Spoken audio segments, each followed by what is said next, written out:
Welcome to Huts of New Zealand. In this series I will travel to backcountry huts all around New Zealand to record, review and rate my experiences to give you a better idea of what to expect when you go hiking around our beautiful country. Today I'm heading out to Iron Gate Hut, a 10-bunk standard hut located in the North Island's Ruahine Forest Park. To get there, turn off the Manawatu scenic route just north of Apiti onto Table Flat Road and continue east for 10 minutes. The road turns into gravel and gets narrow in places, but it's well graded and easy to drive. Veer left onto Petersons Road and then left again through a farm gate to reach the car park. The medium-sized car park has a long drop toilet, a picnic table and some good views of the surrounding area. Make sure you read through the information signs and lock your vehicle before setting off on the track. The trek to Iron Gate Hut is about 9 kilometres, climbs 550 metres total and took me just under 3 hours to complete.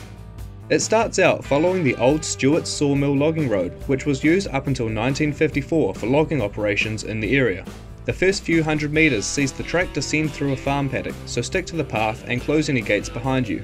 At the bottom of the first hill, an awesome arched bridge crosses the deep canyon of the Umutoi Creek, and after that the wide and well-maintained track enters native reed beech forest. You'll pass a few information signs along the way, so be sure to stop and read them to learn more about the area's history, native species and conservation projects. After an easy 45 minutes, you'll reach the Alice Nash Memorial Heritage Lodge, a standard 8-bunk hut managed by the New Zealand Deerstalkers Association, which I'll cover in more detail in another video. From here, the track to Iron Gate Hut becomes narrow as it sidles the steep valley following the Oroua River upstream. The track is sheltered under native forest for most of the way, but you'll occasionally get some serene views of the river below. Most sections are flat, easy and well marked, but some sections are steep, technical and rather ambiguous. You'll really need to keep an eye on the orange trail markers, especially at the various stream crossings. Some sections were even blocked by trees or flooded with water, so it would pay to have a good amount of tramping experience to navigate successfully. You'll also need some good grippy shoes, and preferably ones that dry quickly, because believe me, you're going to get wet feet.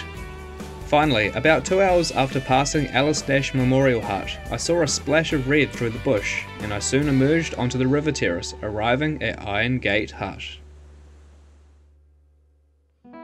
The original Iron Gate Hut was a 7-bunk SF70 hut built by the New Zealand Forestry Service in the early 1960s for wild animal control operations. It was modified and upgraded a few times over the years before being removed and replaced in 2019. The new and improved Iron Gate Hut was built by the New Zealand Defence Force in partnership with DOC.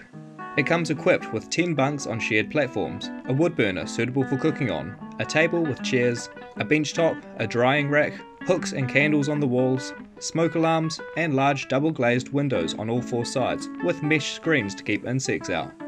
Outside there's a large covered deck with a place to wipe your feet, a picnic table, a meat safe, a woodshed with tools and a long drop a good 50 metres up an uneven path.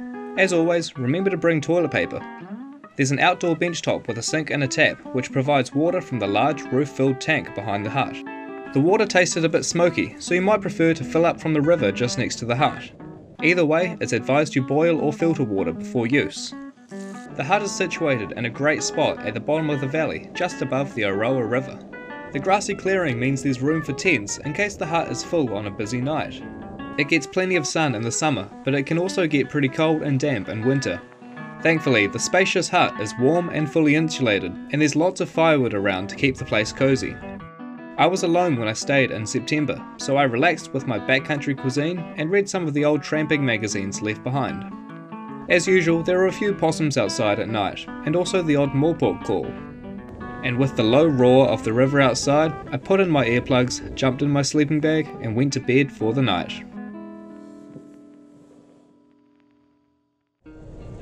I awoke to heavy rain in the morning, and knew that I was in for a wet walk out.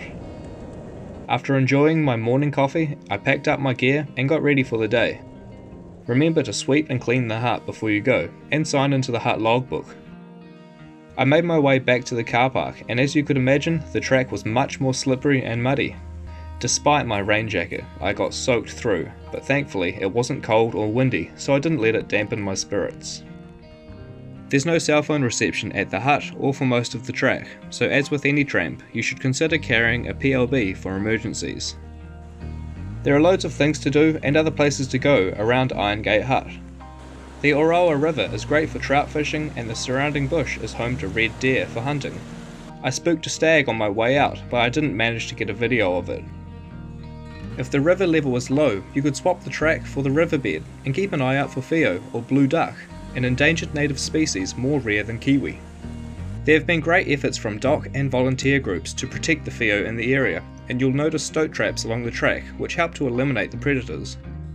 If you've got more time on your hands, you could follow the Oroua River upstream for a few kilometres to reach Triangle Hut, a 6-bunk SF70 hut similar to the old Iron Gate Hut. Or you could climb the ridge up to the Tunipur tops and over the main range to Longview Hut on the other side. Also nearby to the car park is a short walk up a stream through some large limestone caves where you'll be able to spot glowworms at night. Overall, I found Iron Gate Hut to be a fantastic place to tramp to and stay the night. It's a mint new hut, located by a beautiful river with decent tracks in and out. Despite the rain, I would give Iron Gate Hut 5 stars.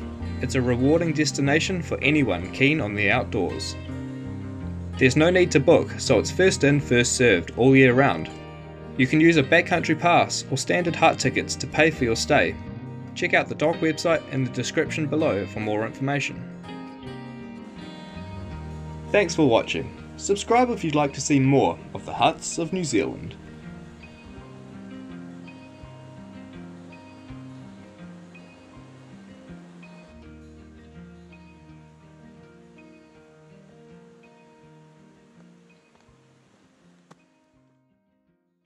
Just come across some bones on the track. And look at this. It's a possum skull.